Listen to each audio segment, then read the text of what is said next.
കഴിഞ്ഞ തിങ്കളാഴ്ചയാണ് CPIM-ന്റെ അംഗത്വം ബിനീഷ് കോടിയേരിക്ക് പുതുക്കി നൽകുന്നത്. നേരത്തെ അദ്ദേഹത്തിന് കേസുമായി ബന്ധപ്പെട്ട് ജയിലിലായതിനെ തുടർന്നാണ് പാർട്ടി അംഗത്വം റദ്ദ് ചെയ്തത്. തിരുവനന്തപുരം ജില്ലാ കമ്മിറ്റി കീഴിലുള്ള ബ്രാഞ്ചിലായിരുന്നു ബിനീഷ് കോടിയേരിയുടെ അംഗത്വം.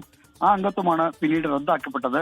എന്നാൽ പിന്നീട് 4 തവണ ഈ ജയിൽ മോചിതനായ ശേഷം ആ കേസിൽ കെട്ടിച്ചമച്ചതാണെന്നും അല്ലെങ്കിൽ കേസിൽ കഴമ്പില്ലെന്നുമുള്ള കാര്യങ്ങൾ ചൂണ്ടിക്കാണിച്ച് 4 തവണ അദ്ദേഹം അംഗത്വം പുതുക്കി നൽകണമെന്ന് അപേക്ഷിച്ചിട്ടും നൽകിയിരുന്നില്ല. സംസ്ഥാന നേതൃത്വം അത് വെട്ടുകയായിരുന്നു. എന്നാൽ കഴിഞ്ഞ CPIM-ന്റെ തിരുവനന്തപുരം ജില്ലാ കമ്മിറ്റിയിൽ നഗരസഭയിലെ CPIM-ന്റെ കക്ഷി നേതാവായ SP ദീപക്കാണ് ബിനീഷ് കോടിയുടെ അംഗത്വം പുതുക്കി നൽകാത്ത വിഷയം ജില്ലാ കമ്മിറ്റിയിൽ ഉന്നയിച്ചത്. നമ്മൾ 24 ആണ് പുറത്തുവിട്ടത് ആ ഒരു ആവശ്യം ഉന്നയിച്ച വിവരം.